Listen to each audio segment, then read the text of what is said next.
தனலட்சுமி சீனிவாச கல்லூரிக்கு எதிராக. அது இவருடைய பினாமிக்கிறாங்க. யார்?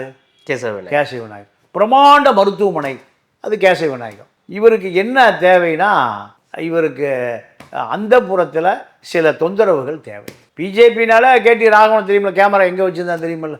அதே போல் இப்போ கேசவ விநாயகத்தின் மீது ஒரு தொடர்ந்து பல பாலியல் புகார்கள். இந்த சிவசுப்பிரமணிய கல்லூரியில் 2 பெண்கள் பாலியல் ரீதியாக கேசவ விநாயகம் பயன்படுத்தப்பட்டார். பேர் தான் சன்னியாசி, பண்டாரம், பரதேசி. இப்போ மோடி சுப்பிரமணிய சாமி சொல்கிறார், இந்த எப்ஸ்டீன் ஃபைல் தீவுகளில் பூரா யாருமே போகாமல் அகதி முகாமில் இருக்கக்கூடிய பல நாட்டு பெண்களை பாலியலுக்காக பயன்படுத்தப்படுகிறார்கள் புகார் இருக்குது எப்ஸ்டீன் ஃபைலில். மோடி இருக்காருன்னு சுப்பிரமணிய சாமியை ஆர்எஸ்எஸ்ஸே சொல்லுது. மோடி இருக்கார். அண்ணாமலைக்கு சீட் இல்லைன்ட்டாங்க. எம்எல்ஏ சீட் இல்லை. அண்ணாமலைக்கு இல்லை. அவர் அந்த கூட்டத்திலே கோவப்பட்டார். என்ன வியூகன்னே தெரியாமல் எப்படி அரசியல் களத்துக்கு போகிறது அப்படின்லாம் அங்கே கோவப்பட்டாருலாம். பந்திலேயே உட்காராதையா போயா, நாங்கள் பார்த்துக்கிறோன்னா இல்லைங்க எல்லாம் ஓட்டையாக இருக்கணும், எவையா கேட்டால் போயா. ரெட்ரோலுக்ஸ் ப்ளஸ் நேயர்களுக்கு வணக்கம். நான் கார்த்திக். இன்றைய நேர்காணலில் நம்முடைய இணைந்திருப்பவர் மூத்த பத்திரிகையாளர் திரு தமிழா பாண்டியன் அவர்கள். வணக்கம் சார். வணக்கம் சார். அதிமுக பாஜக கூட்டணி சேர்ந்து இந்த தேர்தலை சந்திக்க போகிறாங்க அப்படின்ற அந்த முடிவுக்கு பிறகு நடந்திருக்கக்கூடிய விஷயங்கள், குறிப்பாக நயினார் நாகேந்திரன் தலைவராக அறிவிக்கப்பட்டதற்கு பிறகு சமீபத்தில் அண்ணாமலை அவர்கள் அவர் இந்த 6 தொகுதியிலிருந்து நான் விலகிக்கிறேன் அப்படின்னு சொன்னதாக இருக்கட்டும், இப்போது PL சந்தோஷ் அவர்கள் கேசவ விநாயகம் அவர்கள் இந்த பொறுப்பிலிருந்து துறந்ததாக இருக்கட்டும் அப்படின்னு சொல்லி ஏகப்பட்ட குளறுபடிகள் பாஜகக்குள்ளே நடந்துக்கிட்டு இருக்கு. என்ன நடக்குது? தொகுதி பங்கீடுகள் என்ன மாதிரியான நிலையில் இருக்குது? இந்த மாற்றங்கள் பாஜகவில் நடந்ததற்கான காரணம் என்னவா இருக்குது சார்? இல்லை, இப்போது பாஜகவில் ஒரு பெரிய அதிகார மையம் கேசவ விநாயகன் தான். கேசவ விநாயகன் ஏறக்குறைய 9 வருஷமாக இருக்கு. பாஜகவில் மாநில தலைவருக்கு எந்த அதிகாரமும் இல்லை. ஆர்எஸ்எஸ் அமைப்பு தான் கொள்கை வகுப்பது, சித்தாந்தம் வகுப்பது, இப்படி எல்லா விஷயங்களுமே ஆர்எஸ்எஸ் தான். இப்போது நம்ம நீக்கப்பட்ட கேசவ விநாயகம் குடியரசுத் தலைவராக இருக்கிற CPR வேலை வாங்கியிருக்கார். அடுத்து மத்திய அமைச்சராக இருந்த பொன் ராதாகிருஷ்ணன் வேலை வாங்கியிருக்கார். 2 மாநில ஆளுநர் தமிழிசை வேலை வாங்கியிருக்கார். முருகனை வேலை வாங்கியிருக்கார். இலா கணேசன், அண்ணாமலை, கடைசி நயினார் நாகேந்திரன் வரைக்கும் வேலை வாங்கியிருக்கார். ஆனால் இந்த நபர் மீது இப்போ ஒரு பாலியல் புகார் தொடர்ந்து வர ஆரம்பிச்சிச்சு. நீங்கள் இதை திருச்சி சூர்யாவே நிறைய தடவை இதை சொன்னார். பாலியல் புகார் அலிசா சொல்கிறாங்க, அவங்க சொல்கிறாங்க, இவங்க சொல்கிறாங்க அப்படின்னு. இப்போது இந்த கட்சியினுடைய மாநில இணை பொருளாளர் சிவசுப்பிரமணியம் திருச்சி பெரம்பலூரில் பிரம்மாண்ட கல்லூரி கட்டியிருக்கார். தனலட்சுமி சீனிவாச கல்லூரிக்கு எதிராக. அது இவருடைய பினாமிக்கிறாங்க. யார்? கேசவ விநாயகம். பிரம்மாண்ட மருத்துவமனை அது கேசவ விநாயகம். இவருக்கு என்ன தேவைன்னா, இவருக்கு அந்த புறத்தில் சில தொந்தரவுகள் தேவை. பிஜேபினால கேடி ராகவன் தெரியுமில்ல, கேமரா எங்கே வச்சுருந்தா தெரியுமில்ல. அதே போல் இப்போ கேசவ விநாயகத்தின் மீது ஒரு தொடர்ந்து பல பாலியல் புகார்கள். இந்த சிவசுப்பிரமணிய கல்லூரியில் 2 பெண்கள் பாலியல் ரீதியாக கேசவ விநாயகம் பயன்படுத்தப்பட்டார். இந்த புகார் ஆனந்தவிடனுக்கு வருது. பாதிக்கப்பட்ட பேராசிரியர் நிர்மலா தேவி கவர்னர் வழக்கு. இப்போ நிகிதா இப்போ மதுரையில் இருக்கிற எல்லா கமிஷன் எல்லாத்துக்கும் சப்ளை சர்வீஸ் எல்லாமே திராவிட இயக்கமே இந்த சப்ளை சர்வீஸ் எல்லாம் ஓடுது. இப்போ அதே போல் கேசவ விநாயகம் மீது 2 பெண்கள் புகார் கொடுத்து ஆனந்தவிடன் ஆஃபீஸில் ஆள் குள்ளமாக இருப்பார், வெள்ளை மீசை, காவி சட்டை, காய் வெடி தான். இந்த வீடியோ திமுக பக்கம் போயிடுச்சு. திமுக தேர்தல் இதில் இதை வெளியிடுவாங்க, இந்த பயம் வந்துருச்சு. வந்த பிறகு கேசவ விநாயகத்துக்கு வெளியே போடுறாங்க. அண்ணாமலை இருக்கிற போது அண்ணாமலை கேசவ விநாயகத்தை மதிக்கவே மாட்டார். ஏன்?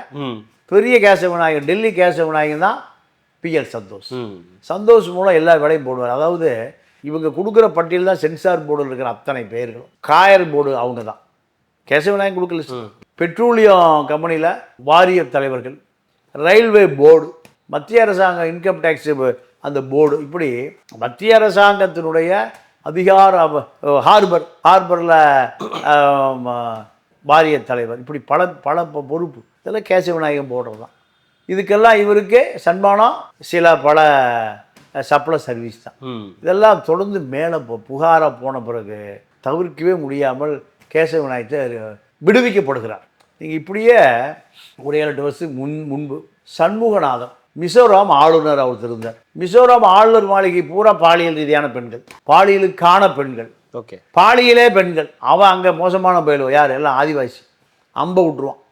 பஞ்சாயத்துலாம் கிடையாது, விஷாம்பு தான் வரும். அதோட பாஜக என்ன பண்ணால், சண்முகநாதன் தமிழர், சன்னியாசி, கல்யாணமே பண்ணிக்காதவர், ஆர்எஸ்எஸ்ல ஊன்றி வந்தவர். அவருக்கு சண்முகநாதன் மிசோரம் கவர்னர் என்னன்னாரு, தப்பி ஓடி வந்துட்டார். அப்போ இந்த ஆர்எஸ்எஸ்ஸுக்கும் பாலியலுக்கும் நெருங்கிய தொடர்பு.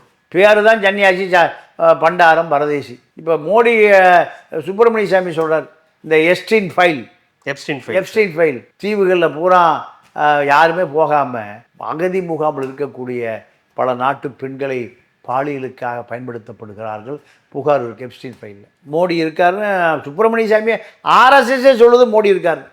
பிஜேபி இருக்குன்னு யார் சொல்கிறா, ஆர்எஸ்எஸ்ஸே சொல்லுது. இப்படி புகார்கள் நிறைய வர ஆரம்பித்த பிறகு கேசவ விநாயகம் தூக்கி வெளியே விரட்டப்படுகிறார். அண்ணாமலை கதை என்னன்னா, அண்ணாமலைக்கு சீட்டு இல்லைன்ட்டாங்க. சீட் இல்லை, எம்எல்ஏ சீட்டு இல்லை, அண்ணாமலைக்கு இல்லை. அவர் அந்த கூட்டத்திலே கோவப்பட்டாரு, என்ன வியூகன்னே தெரியாமல் எப்படி அரசியல் களத்துக்கு போகிறது அப்படின்லாம் அங்கே கோவப்பட்டாருலாம். பந்திலேயே உட்காராதையா போயா, நாங்கள் பார்த்துக்கிறோன்னா, இல்லைங்க இடம் ஓட்டையாக இருக்கணும், எவையா கேட்டால் போயா. இப்போ டிடிவிக்கு சீட்டு இல்லை. ஓ, அதனால தான் இவங்களாம் வெளியே வந்து வேற எதுன்னு சொல்லிட்டு இருக்காங்க, நாங்கள் நிற்கலைன்னா. நீங்கள் சீச்சி இந்த படம் பிடிக்கும் கதை தெரியுமா, அதே தான். எடப்பாடி இவங்கெல்லாம் உள்ளே வரதை விரும்பலை. எடப்பாடி தான் இங்கே மேஜர் பார்ட்னர். அப்போது அண்ணாமலை உள்ளே வரக்கூடாது, டிடிவி உள்ளே வரக்கூடாது, ஓபிஎஸ் உள்ளே வரக்கூடாது. சரி, இதெல்லாம் ஆரம்பத்தில் இருந்த இவங்க உள்ளே வந்தாங்கன்னா அவர் வெளியே போயிடும். யார், எடப்பாடி. இந்த கும்பல் உள்ளே வந்தால் எடப்பாடி வெளியே போயிடுவார். உடனே பையன் தூரி உடனே கிளம்பிட வேண்டியதான். இவர்களை வச்சு கண்டிச்சோத்த மூட்டையில் எளிய கட்டுற மாதிரி இவர்களை வச்சு அரசியல் நடத்த முடியாது. இவர்கள் பூரா என்ன பண்ணுவாங்க, எடப்பாடி சீட்டை எப்போ காலம் வரலாம், இப்படி தான். அதனால் எடப்பாடி, ஓபிஎஸ், டிடிவி, அண்ணாமலை 3 பேரும் ஒரே கேட்டகரி தான் பார்க்குறாரு. இவர்களில் நான் பார்த்துக்கிறேன்னு அமித்ஷாட்ட சொல்லிட்டாரு. இப்போ அமித்ஷா இதை எடப்பாடி தான் முக்கியங்க, அண்ணாமலையோ டிடிவியோ சசிகலாவோ ஓபிஎஸோ முக்கியம் இல்லை. யார் முக்கியம், எடப்பாடி. அதனால் எடப்பாடி தமிழ்நாட்டு கூட்டணி தலைவர் எடப்பாடி தான். நீங்களே முடிவு பண்ணிங்க. விட்டாச்சு. விட்ட பிறகு விட்ட கதை தொட்ட கதை தான் ஓடுது. இப்போ இதனால தான் அண்ணாமலை கடைசி நேரத்தில் இந்த கூட்டணி ஜெயிக்க வைப்பதற்கு எனக்கு சில வியூகம் வகுக்கணும், சில திட்டம் போடணும், இதெல்லாம் நாங்கள் போட்டுக்கிறீங்க கிளம்பியா. இதுதான் நயினாரும் எடப்பாடியும். உங்கள் சேவையே தேவையில்லை, உன் சேவை எங்களுக்கு தேவையில்லை, தேவைப்பட்ட இடத்துக்கு போய் போ. இதுதான் இப்போ அண்ணாமலையினுடைய நிலை. அதுதான் அண்ணாமலை கீழே விழுந்தாலும் மீசையில் மண்ணோட்டில்ங்கிற கதையில் இந்த கூட்டணி ஜெயிக்க வைக்க வேண்டாம், நீ போயா, நீ தோக்கடிப்பதற்கான வியூகத்தை தான் வகுப்புன்னு எனக்கு தெரியும்னு எடப்பாடி சொல்கிறார்.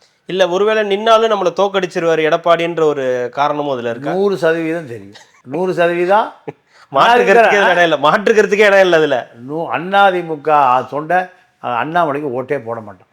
எடப்பாடி கோபமாக இருக்கான்னு தெரியுமா இல்லையா அவனுக்கு?